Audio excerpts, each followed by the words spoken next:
बिस्मिल्लाहिर्रहमानिर्रहीम अल्लाहुम्मा इन्नी अस्अलुका इल्मन नाफ़िअन रिज़्क़न वासिअन व अमलन मुतक़ब्बला। अस्सलाम वालेकुम दोस्तों, मैं हाजी शमसुज़्ज़मान मीर खूबसूरत पाकिस्तान के खूबसूरत शहर डस्का से आपसे मुखातिब हूँ। मेरे साथ मेरे मोहतरम दोस्त कारी मोहम्मद अब्बास साहब मौजूद हैं। दोस्तों, हम वाक़ से फ़ारिग हो चुके हैं।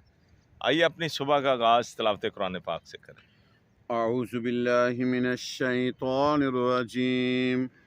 बिस्मिल्लाहिर रहमानिर रहीम।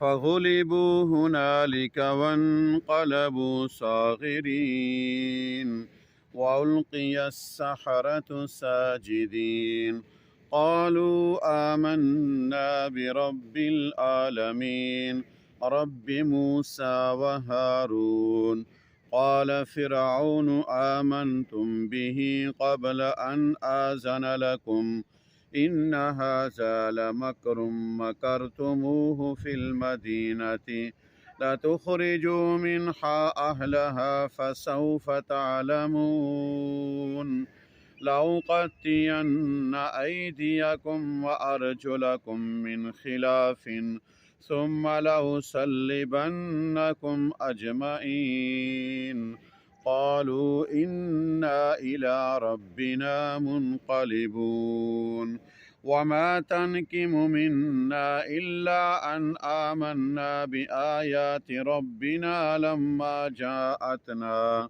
ربنا أفرغ علينا صبرا وتوفنا مسلمين صدق اللہ العظیم۔ माशाअल्लाह, जज़ाकल्लाह।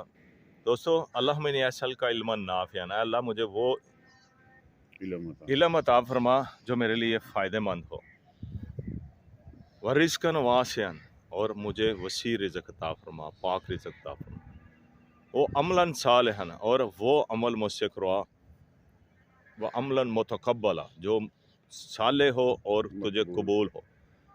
दोस्तों, हम जितने मर्ज़ी अमल करते जाएं, लेकिन अगर अल्लाह की ज़ात को वो अमल कबूल नहीं होंगे तो हमारा वो कोई फ़ायदा नहीं होगा अमल करने में। इसलिए अल्लाह पाक से हमेशा यही दुआ मांगते रहें कि अल्लाह पाक हमसे वो अमल करवा जो तुम्हें कबूल हो। अगर हमारा छोटा सा अमल भी अल्लाह पाक को कबूल हो जाता है तो हमारी बख्शिश का ज़रिया बन सकता है। इसलिए हमेशा अल्लाह पाक से अपने रिज़्क़ के मतलब, अपने इल्म के मतलब, वो इल्म जैसे हमें फ़ायदा हो, दुआएं मांगते रहें। मेरी दुआ है कि अल्लाह पाक हमें जो हम अच्छी दुआएं मांगते हैं अल्लाह पाक वो सारी कबूल फरमाए। अपना बहुत ख्याल रखिएगा। अल्लाह मेरा और आपका हामी नासिर हो। अस्सलाम वालेकुम व रहमतुल्लाहि व बरकातहू।